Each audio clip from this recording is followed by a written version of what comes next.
develop your long-term plan. It's good. Oh, most definitely. Yes, thank you. I don't know if you know anything about me. Yes, I've sat in the council chamber and heard you a few times. Oh, good, right. So you know I've got an honours degree in chemistry. Yes. I've been in senior management positions, Yes. technical management. I've done environmental monitoring. Yes. All of that sort of consultative work, and I've written several books. Yes. Okay, so I don't really know quite where to start on this whole thing because, well, I'll start with the submissions which I made to the council. Right. Now, so this was reality. This was all very, very much scientifically based, factual stuff. Right. Now, I was actually invited by Maureen Crombie to go through the draft plan and point out the errors. And I did that. And when I got to about 133, I gave up. I just had run out of time and energy. But what concerns me is, so here's the draft plan. Well, it's virtually unchanged. Sorry, this is the finalised plan. And it's virtually unchanged from the draft plan. It's still exactly the same nonsense. Now, I'm not saying that's your fault. But what worries me is that I seem to be dealing with a corporate structure which is just on a single track, headed straight for a cliff. It doesn't matter what we say or do, nothing changes. Now, my background, as I said, is chemistry, and I've studied a whole lot of things over the last 20 years, including economics and the money system. So I know exactly how the money system works, and I know how the economic system works. What frightens me when I talk to council officers is that none of them know anything. Now, I'm talking about very senior council officers, such as Maureen Crombie. I had a session with her for about an hour, and she couldn't answer any of my questions, and at the end she said, oh, well, what are the answers then? I had a session with Phil Armstrong on the money system. He had it completely clueless. And I find this absolutely terrifying, that the people who are responsible for this district have got no idea about anything. They just seem to be box tickers. And now, obviously, a lot of this stuff is coming from Wellington, and you are required to do certain things. I understand that. I do understand that aspect. Everybody's locked in. But what's frightening now is that we are actually in planetary meltdown. Now, I'm just going to show you this, just to show that I'm a human being. That's a photograph of my grandson. That's a photograph of my granddaughter. That's a photograph of my son and daughter-in-law, and a new addition to the family. She's now a year old. And then just recently, another child. So everything I do is nothing to do with me. Everything I do is about their future. And Cathy, it's looking absolutely dire. It's looking shockingly dire. So can I just refer you to this? Yeah. Now, that's actually dated the 30th of October. So this one here, the US Drought Monitor.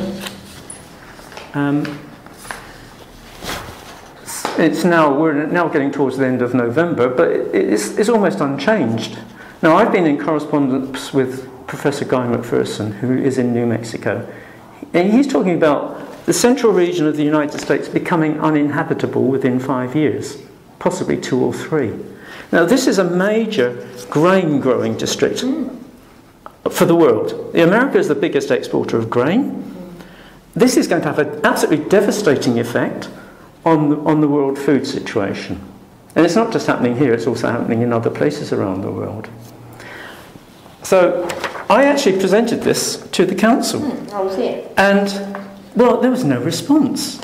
I actually spoke to Andrew Judd afterwards and said, well, okay, I gave you that information, what happens? No, nobody's interested. The other thing that I talked about, and we can just look at these graphs here, this was the Arctic sea extent. Now, I wrote a book 10 years ago called Burn Baby Burn, which it looks a bit provocative, but the choice that we have is there's the next generation. Symbolically, we can set fire to them, or we can douse the fire with water. We can stick the match into the bucket of water. Now that's 10 years ago that I wrote that book. I knew 10 years ago, because I'd studied resources and climate for 2 or 3 decades. And I could see 10 years ago where we were headed, and it was not looking at all good then.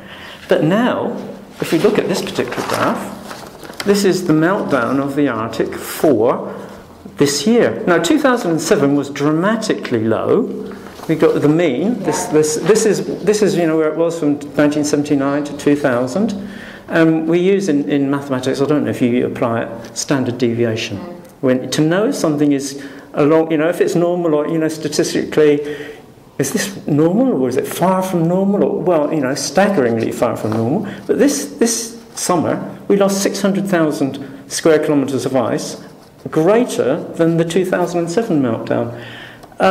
We won't know until next year what the prognosis is, but there's every indication that we have actually triggered positive feedbacks. Now, I don't know if that means anything to you, but a positive feedback is when you cause something to happen, and the thing you've caused to happen then self-perpetuates. In the early days of steam engines, they blew up and they shook themselves to pieces because they actually suck in steam that's generated, right? And you get the same problem with diesel trucks going downhill. You've got to have a governor. If it doesn't have a governor on it to slow the thing down, it will actually speed itself up. And the more it speeds up, the more it pumps fuel, the faster it goes, the more it pumps fuel, the faster it goes. So we have positive feedbacks here insofar as when the ice melts, then that means there's more open water to absorb heat. There's more rock exposed to absorb heat. And then it starts triggering methane coming out. So, this is actually now dire.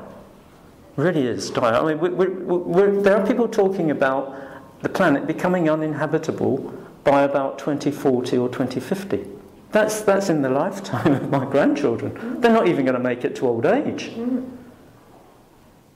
So this is where I'm coming. I'm older than I look, but I say anybody under the age of 60 is in dire straits now because of this food situation, probably because of runaway climate change, and also because the money system is collapsing. It's happening in Europe. It's being propped up by the central banks, and they keep printing money and quantitative easing and all the rest of it, where all that does is make the situation worse. So, I'd like to talk to you as a human being, not as a, corporate, this is not a confrontation. Now, I've been trying to figure out a whole lot of stuff, like how did 6 million Jews end up in gas chambers? How did that happen? This Germany, a civilized country, home of Beethoven, Mozart, Nietzsche, all these great philosophers. And it seems that just a small gang, maybe 200 people, were able to take over that whole country and manipulate everything. And everybody just went along with all this stuff.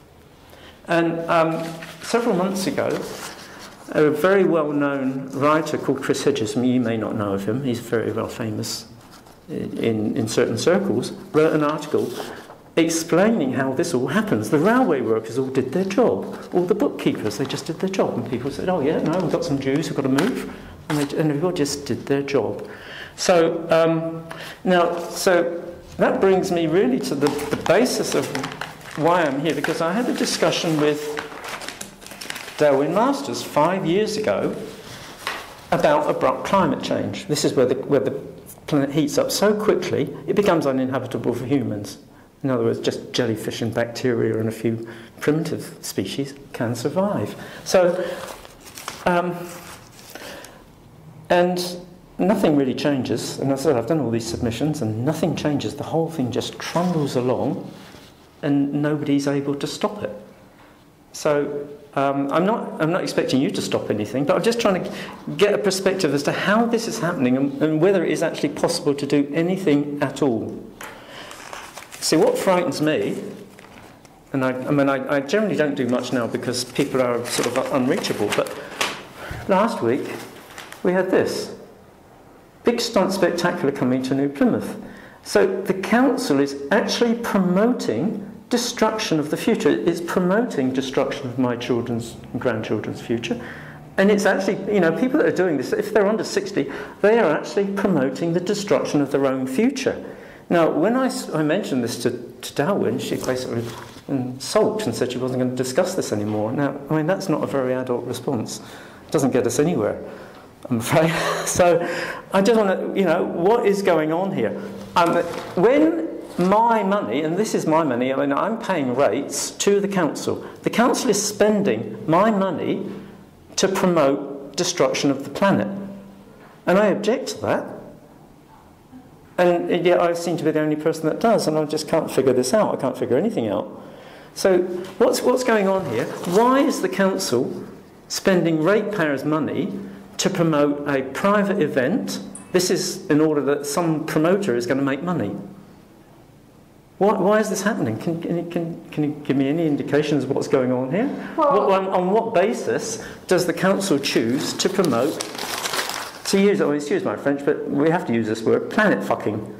That's what it is. This is what this is all about. This is complete destruction. We're using up fossil fuels, which are now rapidly depleting. The whole world economy is collapsing because we're past peak oil.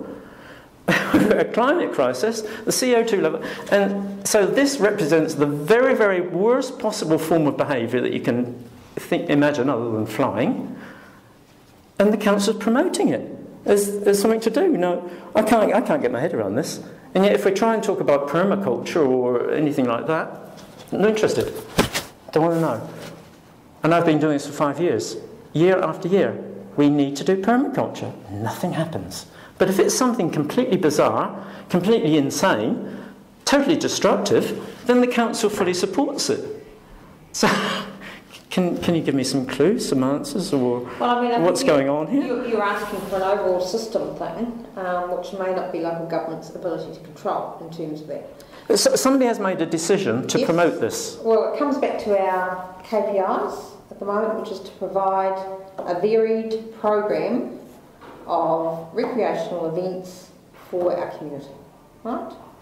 So you are required in the legislation? Yes. No. Or here, you've got this here.